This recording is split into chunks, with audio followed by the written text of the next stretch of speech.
Muy buenos días, tengan compañeros y profesora. Somos el equipo que les presentará el caso de violencia infantil en estas actividades de la Semana de Derechos Humanos y Violencia. Nuestro equipo está integrado por Fuentes Mondragón, Rebeca Jimena, Galicia Lizarraraz, Daniela, Garrido Miranda Andrés Esteban, Ríos González Ricardo Julián, Tobar Herrera Santiago y Vázquez Mata Ana Fernanda. Nuestra maestra es la docente Paola Otero Valladares y sin más que comentar, comenzamos. Siguiente diapositiva, por favor.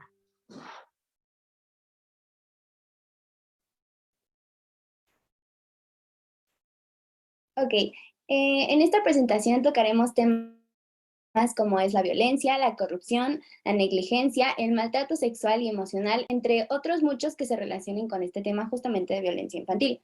Comenzaremos formulando la siguiente pregunta. ¿Una condena basta para sanar el daño que han causado a la persona, en este caso a un niño o a una niña? Siguiente diapositiva, por favor.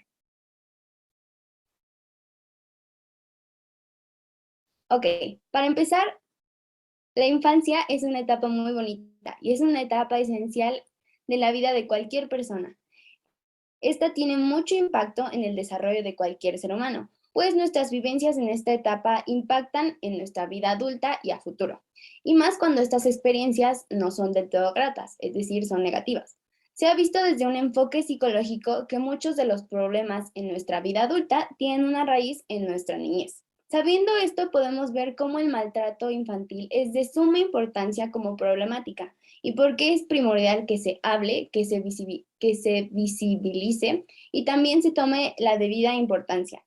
Ya hablamos de todo esto, pero ¿realmente sabemos qué significa y qué implica el maltrato infantil? Bueno, por definición, el maltrato infantil es toda acción, omisión o trato negligente no accidental que priva al niño de sus derechos y su bienestar, que amenaza o interfiere en su desarrollo físico, psicológico o social y cuyos autores son personas del ámbito familiar. Siguiente, por favor. Ok, bueno, al hablar de los tipos de maltrato, se habla muchas veces de varios. Esta vez vamos a describir cuatro y son los siguientes. Es el maltrato físico, la negligencia, el abuso sexual y el maltrato emocional. Ahora haré una breve descripción de cada uno. Pues bueno, el maltrato físico es toda acción voluntariamente realizada que provoque o pueda provocar lesiones, lo cual son golpes, cualquier tipo de daño hacia el cuerpo físico o la salud de un menor. Eh, Después está la negligencia, que es la omisión de una acción necesaria para atender el desarrollo y el bienestar físico y psicológico de un menor. Como en este caso estamos hablando de la negligencia intrafamiliar, viene a identificarse como el abandono de las obligaciones que socialmente son encomendadas a los padres o tutores de un menor.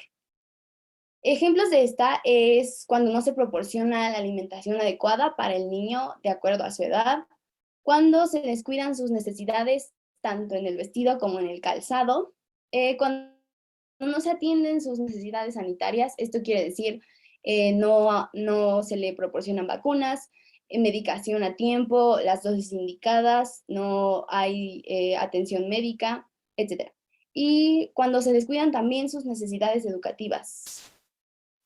También implica el descuido en su higiene, largos periodos sin supervisión del menor por parte de los padres o de los tutores de este, y repetidos accidentes domésticos. A continuación tenemos el maltrato sexual, que es cualquier comportamiento en el cual un menor es utilizado por un adulto u otro menor como medio para obtener estimulación o gratificación sexual. Ejemplos de esto son pues las mutilaciones o los daños físicos en los órganos sexuales del menor, también los matrimonios obligados entre un menor y un adulto, el abuso sexual de una persona menor que pues por obvias razones no puede consentir. El sexting y el grooming también son parte de este maltrato sexual. Y ni se habla de la pornografía infantil y la prostitución infantil.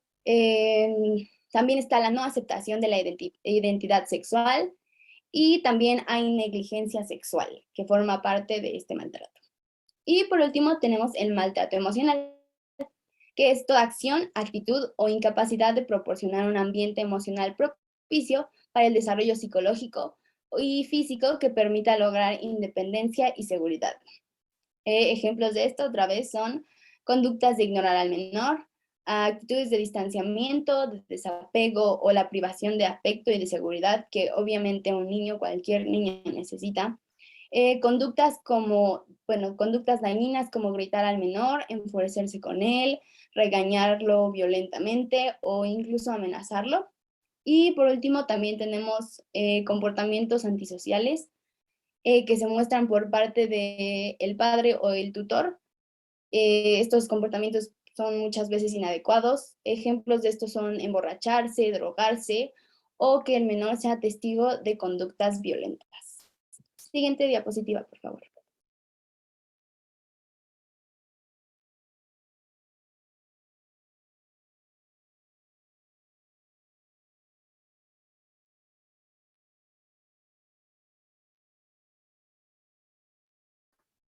Bueno, a continuación vamos a hablar de tres casos que contienen los cuatro tipos de maltrato anteriormente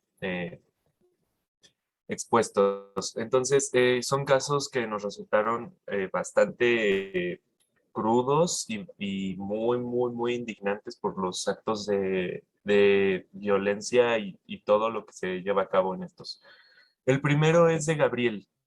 Es un caso que ejemplifica cómo la negligencia y la falta de un sistema adecuado es la que puede causar que este tipo de situaciones lleguen hasta sus máximas consecuencias. Por desgracia, en este caso, el fallecimiento del niño Gabriel. Él era un niño, Gabriel Fernández, de 8 años. Él fue torturado por más de 7 meses en su hogar. Era su propia madre y su novio quienes lo torturaban. Esto sucedió en Palmdale, Estados Unidos.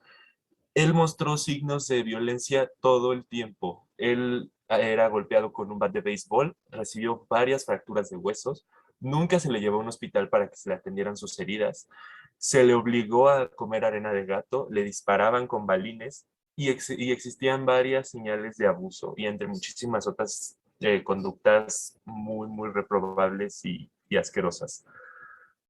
Siguiente diapositiva, por favor.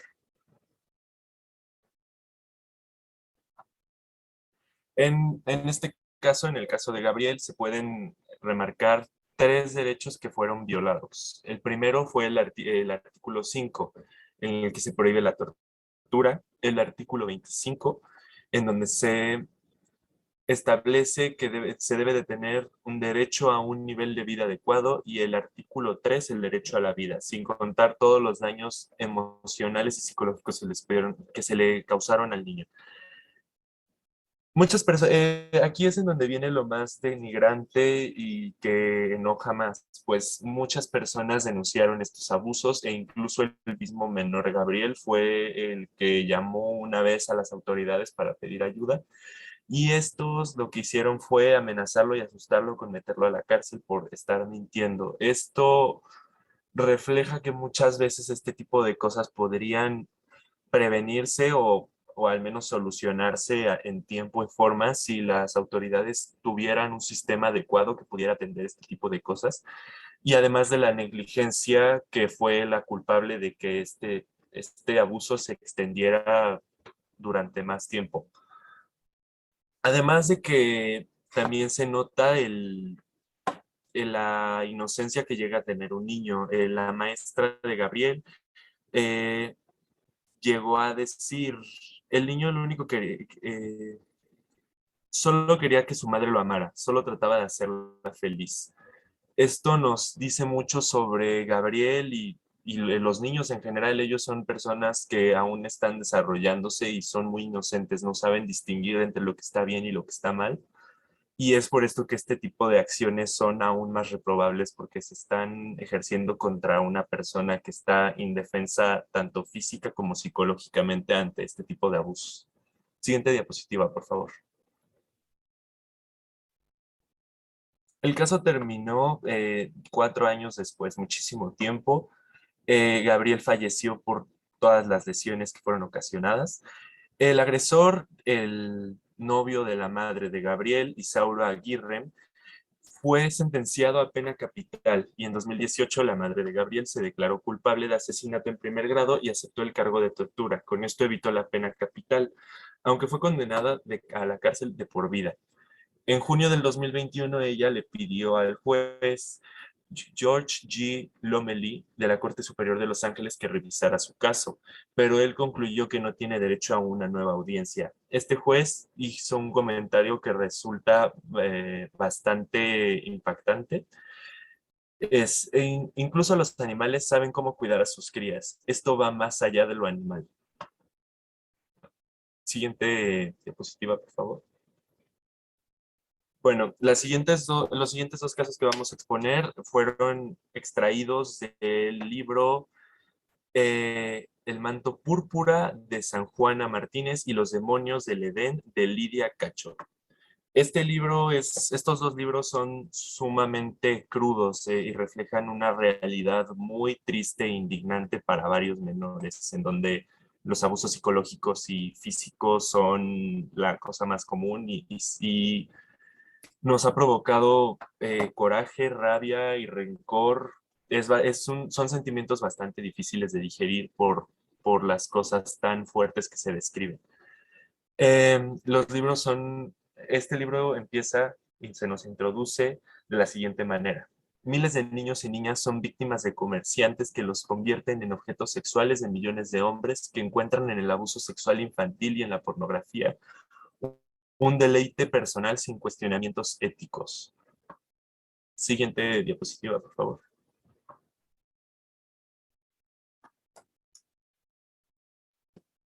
En la primera historia podemos observar que hay cierto grado de impunidad para las instituciones como son la iglesia, debido a que la, la iglesia es una institución que suele y tiene fama de encubrir a sus abusadores para evitar manchar su imagen. También la siguiente historia nos habla demasiado sobre nuestra sociedad y la manera en la que nosotros vemos este tipo de cosas y es algo que ciertamente debemos de cambiar. Debido a que nosotros como sociedad llegamos a tratar a las víctimas como si fueran los culpables de haber sido abusadas. Es por esto que el sacerdote pederasta Nicolás Aguilar Rivera abusó en múltiples ocasiones de varios niños y solo uno de ellos alzó la voz. Y el único que alzó la voz fue humillado, rechazado y juzgado públicamente en la sociedad. Y esto es algo esta es la razón por la que muchas veces no se alza la voz, la razón por la que muchas veces la víctima prefiere no alzar la voz porque la sociedad no le permite o no le cree, no le da la importancia o incluso hasta la tratan como si fuera su culpa, como si hubiera buscado haber sido abusada. Em, el niño que alzó la voz contra Nicolás Aguilar Rivera fue, fue juzgado socialmente y además al sacerdote el sacerdote no se le impusieron castigos de ninguna manera. La iglesia dijo que esto sería denigrarlo a él y a su imagen pública como sacerdote. Y pues claramente no se llegó a nada debido a que la iglesia lo ha encubierto. Y aunque nuestro país sea un país laico, sigue teniendo sigue teniendo mucha importancia la iglesia en nuestra sociedad debido a que muchas personas en nuestro país son creyentes y por lo tanto van a escuchar más lo que una institución como lo es la iglesia que va a encubrir a sus abusadores. Es por esto que muchas veces no se llega a nada, porque la iglesia no ayuda a la víctima. Es por esto que después al sacerdote lo enviaron a una clínica de la iglesia, en donde solo meten a las ovejas descarriadas del rebaño clerical, por lo que el castigo que éste recibió ni de lejos fue hacer justicia. Siguiente página, por favor. También nos pone a pensar de la hipocresía que existe en este tipo de instituciones. La iglesia es una institución en la que se predica la palabra del Señor, el respeto, el amor, la paz, pero después de haber visto cómo esta institución trató este tema y varios temas de varios sacerdotes de los cuales ha habido eh, este tipo de casos, podemos ver que la iglesia no practica lo que predica, debido a que, bueno, no tomaron cartas en el asunto y el abusador quedó impune.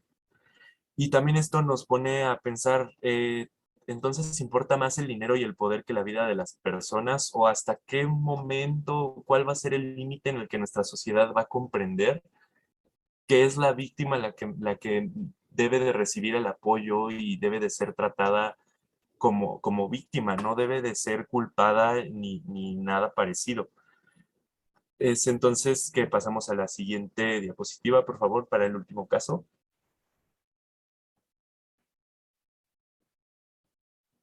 El siguiente caso, el, si- el siguiente caso fue extraído de Los demonios del Edén. Este, este caso resulta impactante debido a todos los traumas psicológicos, emocionales y físicos que a la víctima se le dejaron, porque, bueno, muchas veces creemos que cuando este tipo de actos suceden, el daño es solo temporal o solo sucede cuando está siendo perpetuado el abuso. Pero con el siguiente caso nos damos cuenta que no, que este tipo de abusos dejan secuelas de por vida. Em, Empieza con una niña de 9 años que cuenta su historia con el pedófilo Jan Sukar Kuri. En la sesión podemos ver cómo sus ojos están muertos, tiene una mirada perdida, las piernas las tiene rígidas, es una niña tímida que al parecer ha perdido su inocencia o simplemente no se siente inhibida, fuera de su cuerpo. Ella nos cuenta lo que hace un depredador sexual, o al menos como lo hizo Jan Sukarkuri con ella. Apeló a las carencias de la niña, le daba dinero y también expresaba cómo ella no tenía padres, entonces él quería ser como su figura paterna. Ella contó: él me llevó a su cuarto de hotel y comenzó a tocarme. Me dijo qué es lo que hacen todos los papás con sus hijas, que yo no tenía papá y él me quiere. Ella lo describió como el demonio. Siguiente diapositiva, por favor. Y bueno, el daño sexual que pudo haber recibido la niña no fue el único daño que ella recibió, sino también un trauma psicológico que muy seguramente va a estar cargando durante toda su vida. Em, la psicóloga de la niña ha notado que ella usa 4 calzoncillos y el último de ellos, el de la capa inferior, lo amarra fuertemente y demuestra cómo este tipo de actos no solo afectan de manera física, sino también le arruinan la vida al niño. Su vida sexual ya no la va a poder disfrutar como lo podría hacer si no hubiera recibido este tipo de abusos, porque ya la idea que ha tenido, que se ha formado de la vida sexual, es una completamente asquerosa y vil. Entonces, se, el amor y la sexualidad de la persona son corrompidos. Entonces, es algo que va a afectar de por vida a la víctima. Esto genera muchas inseguridades y traumas y, claro, bueno, le va a afectar en su vida social. Siguiente diapositiva, por favor. Y bueno, aquí también volvemos a ver la corrupción la corrupción y la impunidad que se puede vivir en México o en cualquier país en donde se lleven este tipo de casos, porque es fácil que con el poder quedar impune, librarte de la justicia. Jan Sukakuri era parte de una red de pedofilia donde estaban las personas más influyentes y poderosas de Quintana Roo. Entran personas como Kamel Nasif, Mario Martín y Miguel Ángeles Yunes Linares, entre otros empresarios y políticos. En esta red de pedofilia se realizaban actos como tráfico de menores, esparcimiento de pornografía infantil, lavado de dinero y corrupción de menores. Estas personas eran sumamente importantes e influyentes, por lo que ellas nunca vieron alguna consecuencia de sus actos. Y la mayoría, si no es que todos, con excepción de Jan Sukarkuri, siguen siendo impunes y no han recibido justicia, no se ha recibido justicia. Siguiente diapositiva, por favor. Como he dicho anteriormente, de todos los involucrados en esta red de pedofilia, el único que ha recibido consecuencias fue Jan Sukarkuri, el cual tiene una condena de 112 años de prisión y 6 meses. Todas las historias que hemos contado, bueno, resumen muy bien, o bueno, no resumen, captan la esencia de este tipo de crímenes en donde los niños se encuentran indefensos debido a que aún son inocentes, demasiado inocentes como para entender el mal que se les está causando, o demasiados indefensos por demasiados indefensos físicamente como para ponerle un alto a la agresión. Es entonces que, bueno, como reflexión quisiera decir que debemos de nosotros como sociedad empezar a entender que la víctima debe de ser tratada como víctima. En ningún momento es su culpa los abusos que puede llegar a recibir. Y debemos de nosotros, bueno,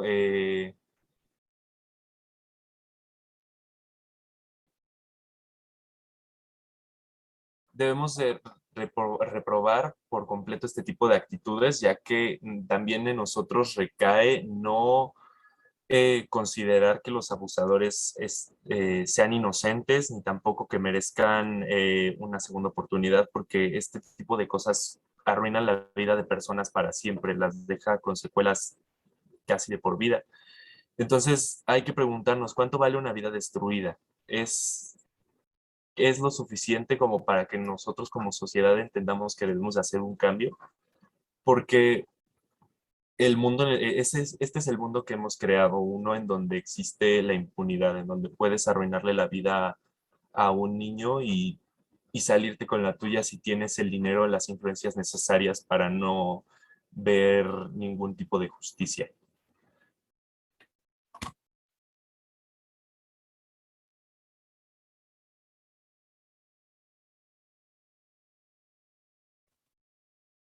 Ahora, ¿cuál es la relación que encontramos en estos tres casos? Lamentablemente, los tres casos son ejemplos claros del maltrato infantil en su máximo exponente. Todos cuentan con un maltrato emocional, abuso sexual y negligencia por parte de las autoridades correspondientes, lo que nos indica que, aunque los casos no sean en las mismas partes del mundo, la negligencia y falta de justicia es un suceso que ocurre con frecuencia. Es por esto que saber sobre este tema, estar informado sobre los indicadores y la prevención es tan importante para una problemática como esta. Siguiente diapositiva. Lamentablemente, la actual pandemia de coronavirus profundizó las desigualdades y violencias a las que se enfrenta la niñez desprotegida en nuestro país. Es alarmante, puesto que en el primer semestre de 2021 se registraron 129.020 carpetas de investigación por violencia familiar, una cifra impactante, lo cual representa un aumento del 24%. Las cifras son las cifras son preocupantes ya que se encuentran en la reducción de Las cifras preocupantes se encuentran en las reducciones de presupuesto en el 2022 a ámbitos como este, en el que son las áreas de infancia primeriza, salud, discapacidad, seguridad y justicia. Los menores encontraron que en el 2021 la inseguridad, violencia, impunidad y rezagos continuados de años pasados son una constante, sumados a la crisis de derechos humanos en las que se encuentra el país. Esto arrojó nuevas cifras sobre la niñez desaparecida, reclutada o asesinada. Siguiente diapositiva. Los indicadores potenciales de riesgo se dividen en varios tipos. Primero están los que tienen que ver con el desarrollo individual de los padres, que son historial familiar de abuso, baja autoestima o pobres habilidades personales. También se encuentran los que tienen que ver con el desarrollo del medio familiar, como padres frecuentemente se ven trastornos físicos y psíquicos, incluyendo ansiedad y depresión, drogodependencia, madre o padre solo, madre joven, padre o madre no biológico, disarmonía familiar, enfermedades o lesiones, conflictos conyugales, violencia familiar y falta de control de impulsos. Asimismo, se encuentran los que tienen que ver con el desarrollo de familiar, como en hijos frecuentemente se presentan hijos no deseados, trastorno congénito, anomalía física o psíquica, enfermedad crónica, tamaño de la fatria, nacimiento prematuro, bajo peso al nacer, ausencia de control prenatal, trastorno de la conducta del hijo y proximidad de edad entre hijos. Se presenta también a nivel sociolaboral, con un bajo nivel social económico, desempleo, insatisfacción laboral. Y por último, los ambientes sociales, donde hay alta criminalidad, baja cobertura de servicios sociales, alta frecuencia de desempleo, pobreza de grupo social y alta movilidad geográfica. Siguiente diapositiva, por favor. Después de ver los indicadores y de haber visto de esta problemática es en extremo compleja y multifactorial, ahora podemos analizar las posibles medidas de prevención, en las cuales tenemos sensibilizar y formalizar profesionales de atención primaria en la detección y prevención del maltrato infantil, intervenir en la educación para la salud incrementando las habilidades de los padres en el cuidado de los hijos, escuelas de padres promoviendo valores en estima hacia la infancia, la mujer y la paternidad, la prevención del embarazo no deseado, principalmente en mujeres jóvenes, facilitar recursos de planeación familiar, discutir métodos alternativos de disciplina, identificar los puntos valiosos y positivos de los padres, reconocer situaciones de abandono o trato negligente en el niño, reconocer situaciones de violencia doméstica o de abuso en la mujer, remitir a los centros de salud mental a padres con adicción de alcohol, drogas o trastorno psiquiátrico, informar a las familias de ayuda psicológica a adultos y niños, colaborar con el trabajador social de la zona, realizar visita domiciliaria realizada por una enfermería de familiar de alto riesgo y aumentar las visitas dentro del programa de salud infantil. Siguiente, por favor. En conclusión, podemos concluir que la violencia infantil no hace distinción en ninguna persona, raza, género, sociedad, nivel económico, y que la mayoría de sus casos, por tener un cobijo social, se quedan impune ante las autoridades. Esto nos hace definir a la inocencia de un niño como una muy grande y sin la capacidad de razonar cuando alguien le está haciendo algún daño. Las apariencias engañan, así como las personas, y no están libres de sufrir abuso. Tan grave es este tema que ni siquiera por parte de las personas que te ofrecen ayuda se encuentran protegidos. En estos casos, simplemente es lamentable, es desgarrador. Por lo tanto, llena de desesperanza y de frustración que exista la negligencia y la injusticia. Es imprescindible que se sepa sobre la violencia de este tipo y que se hable, que se mantenga informada la población. A fin de cuentas, estos niños son el futuro de nuestro país. Siguiente diapositiva.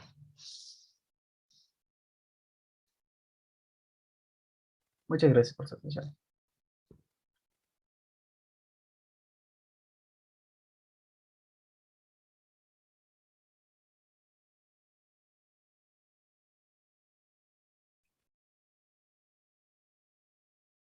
Bueno, creo que es de esas exposiciones que te dejan sin palabras, ¿no? Recuerden dejar sus preguntas y comentarios en el chat para que al final nuestros expositores den respuesta a ellos, ¿no? Muchas gracias al 610 y ahora vamos con el grupo 655 y su exposición de violencia. Adelante. Buenos días, voy a compartir pantalla. Bueno, nosotros vamos a exponer sobre derechos humanos y violencia. Ahora, ¿qué son los derechos humanos? Permítanme, déjenme acomodar aquí la pantalla.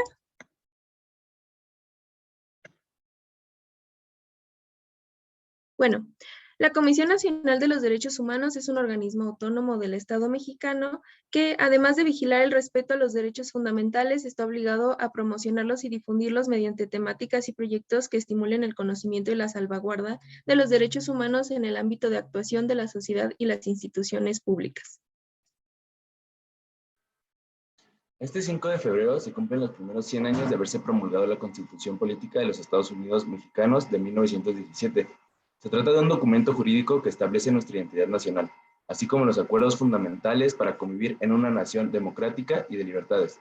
Su transformación en el tiempo y espacio ha actualizado en su contenido las aspiraciones, necesidades y cambios que la sociedad y el gobierno han impulsado y convenido en beneficio del país entero, esto según el sitio oficial de la CNDH. Los derechos humanos son el conjunto de prerrogativas sustentadas en la dignidad humana, cuya realización efectiva resulta indispensable para el desarrollo integral de la persona. Este conjunto de prerrogativas se encuentra establecido dentro del orden jurídico nacional en nuestra Constitución política, tratados internacionales y las leyes. Los derechos humanos son derechos inherentes de todos los seres humanos, sin distinción alguna de nacionalidad, lugar de residencia, sexo, origen nacional o étnico, color, religión, lengua o cualquier otra condición. Todos tenemos los mismos derechos humanos sin discriminación alguna. Estos derechos son interrelacionados, interdependientes e indivisibles.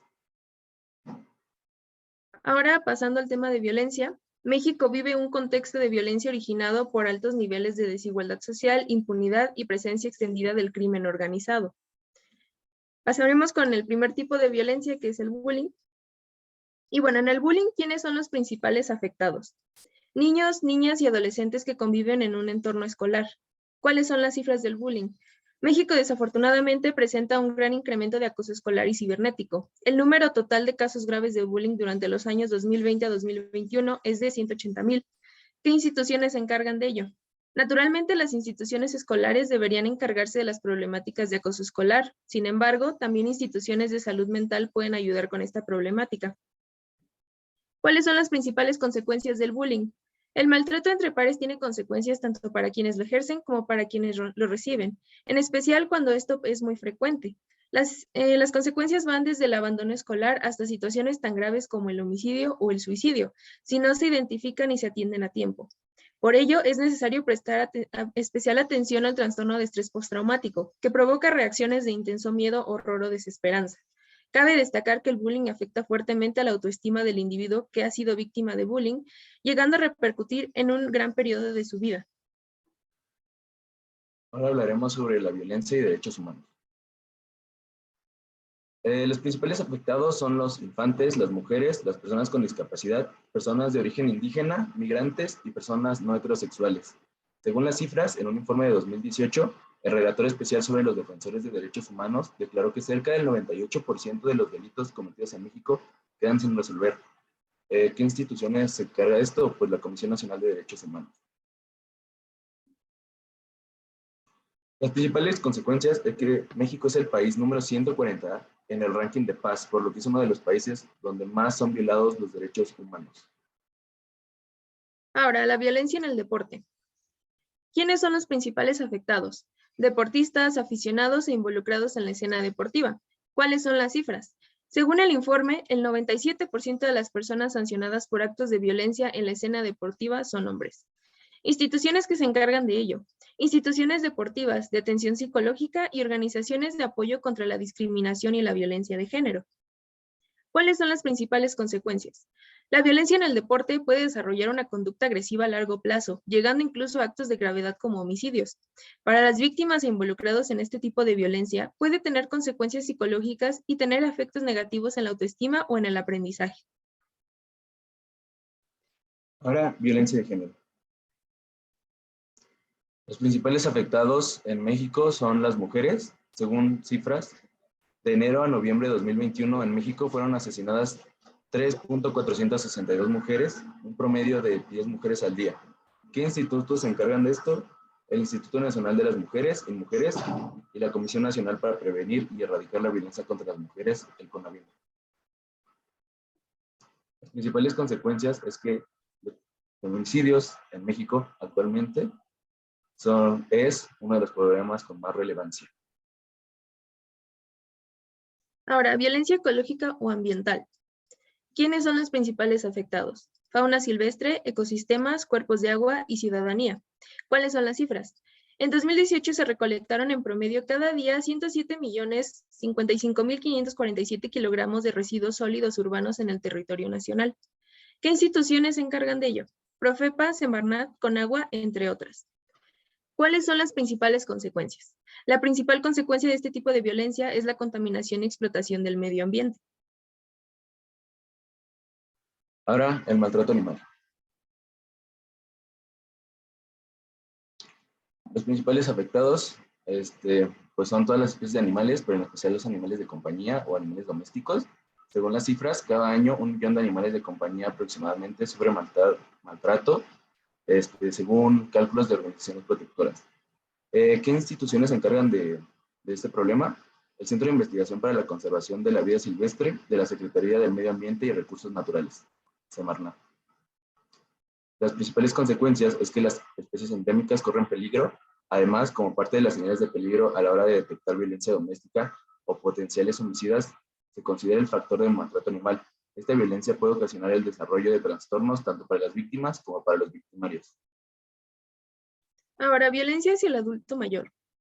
¿Quiénes son los principales afectados? Adultos mayores, en especial mujeres, adultos mayores con deterioro mental y cognitivo y adultos mayores de 75 años. ¿Cuáles son las cifras? La encuesta nacional sobre la dinámica de las relaciones en los hogares realizada en 2011 muestra que el 17.8% de las mujeres con 60 años y más de edad habían sufrido al menos un tipo de violencia en los últimos 12 meses por parte de su pareja actual. ¿Qué instituciones se encargan de ello? El Consejo Estatal de la Mujer y Bienestar Social, Sistema para el Desarrollo Integral de la Familia y la Dirección de Bienestar Social para Adultos Mayores. ¿Cuáles son las principales consecuencias? Este tipo de conductas que muchas veces pasan desapercibidas pueden ocasionar la muerte de las víctimas debido a la negligencia que pueden llegar a percibir por parte de sus personas cercanas, aparte de las distintas afecciones psicológicas y consecuencias de la autoestima de las personas afectadas. Ahora hablaremos sobre la violencia infantil. Los principales afectados son las niñas, niños y adolescentes. Este tipo de violencia, aunque está muy normalizado, puede ir desde un manotazo, un grito o una nalgada. Según cifras del INEGI, 8.644 niñas, niños y adolescentes fueron asesinados entre 2010 y 2016 y 6.257 estaban registrados como desaparecidos. La institución o las instituciones que se encargan de esta problemática, son las Procuradurías de Protección de Niñas, Niños y Adolescentes. Las principales consecuencias es que causa un impacto negativo en el desarrollo físico, psicológico y social, además de problemas de autoestima que se encadenan en problemas a la hora de socializar. Y bueno, eso sería todo de nuestra parte. Muchas gracias.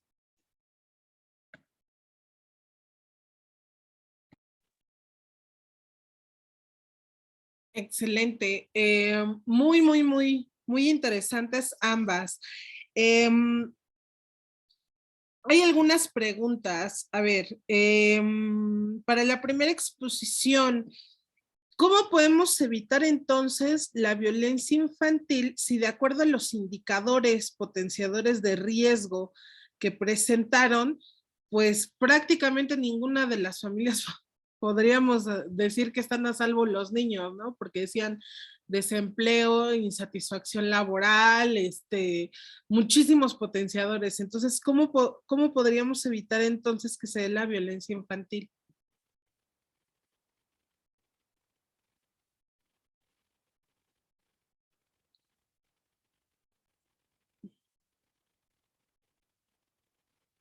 Yo puedo contestarla. Yo diría que más que nada es difundir bastante la información acerca del maltrato hacia los niños y empezar a hacer diferentes, pues, ¿cómo decirlo? Campañas, poner, ah, no sé, ir a las escuelas a platicar sobre esto. En sí, difundir mucho la información, todo lo que, mm, todas las consecuencias que se tiene por el maltrato y pues sí, más que nada difundir toda la información que hemos estado viendo nosotros. Ok. Ahora, ¿cómo podríamos evitar los abusos dentro de la iglesia?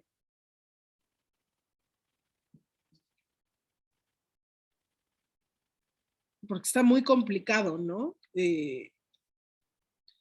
A veces la religión está muy arraigada.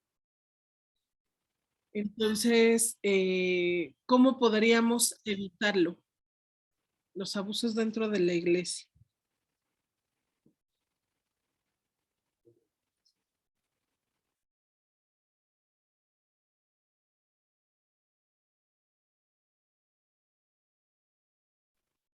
Alguno, el que sea.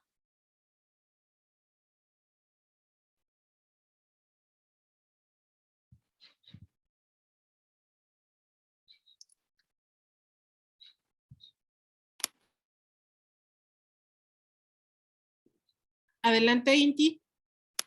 Bueno, pues no es mi expo, perdón por estar de colado, pero yo creo que lo más importante es cuidar a los hijos, prestarles mucha atención.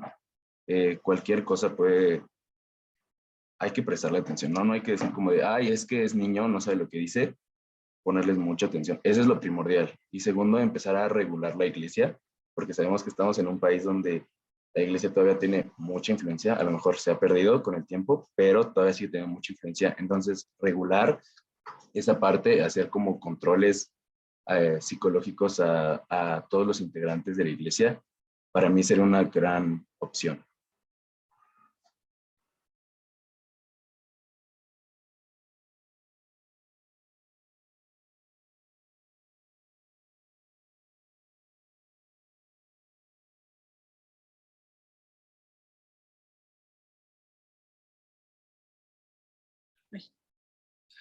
Ok, perfecto. Para la segunda exposición sería, ¿qué hacer para que ya no se violenten los derechos humanos? No sé si mi compañera le quiera contestar o yo. Bueno, yo porque ya hablaste, pero bueno, creo que más que nada tendríamos que estar bien informados de cuáles son nuestros derechos y si hay oportunidad de participar en alguna campaña para pues erradicar este problema de que muchas veces se ignoran porque por lo mismo no se conocen, pues creo que eso podría funcionar, ¿no? También difundir la información y, por ejemplo, en reuniones como esta, también participar, ¿no? Ok, y bueno, actualmente podemos hablar de que ya nos encontramos en la sexta generación de derechos humanos, ¿no? Hemos ya estado pasando por generaciones donde se están buscando la protección de derechos de nanotecnología, etcétera, ¿no? ¿Por qué entonces buscar la creación de nuevos derechos humanos si no podemos ni siquiera garantizar los básicos como lo es la vida, ¿no? Como lo veíamos con la justicia para el pequeño Gabriel. ¿Por qué buscar entonces la creación de nuevos derechos si ni siquiera podemos garantizar los básicos? ¿Qué Hoy, opinas? pues, yo creo que, pues, aunque no se puedan, lamentablemente, no es como que podamos dejar a esa cierta parte de la población, dígase animales, cyborg, lo que sea, no podemos dejarlos como desprotegidos. Entonces, aunque lamentablemente no estemos como al 100% ni con los derechos básicos, pues tampoco podemos dejar de lado a otras personas, otros seres que también están sufriendo. Ok, correcto. Y aquí hay una última pregunta. ¿Por qué no hay castigos contra la iglesia por estas acciones?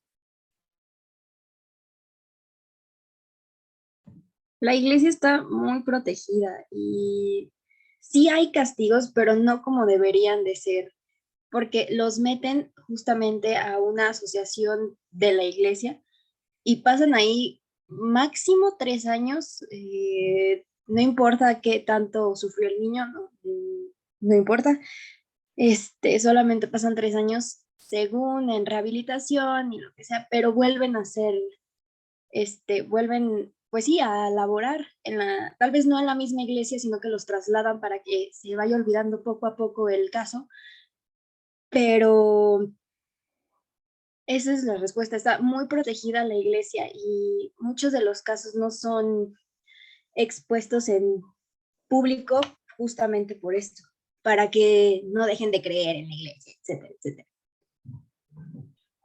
Sí, exacto. Y justamente en el manto púrpura es lo que nos evidencia San Juana Martínez, ¿no?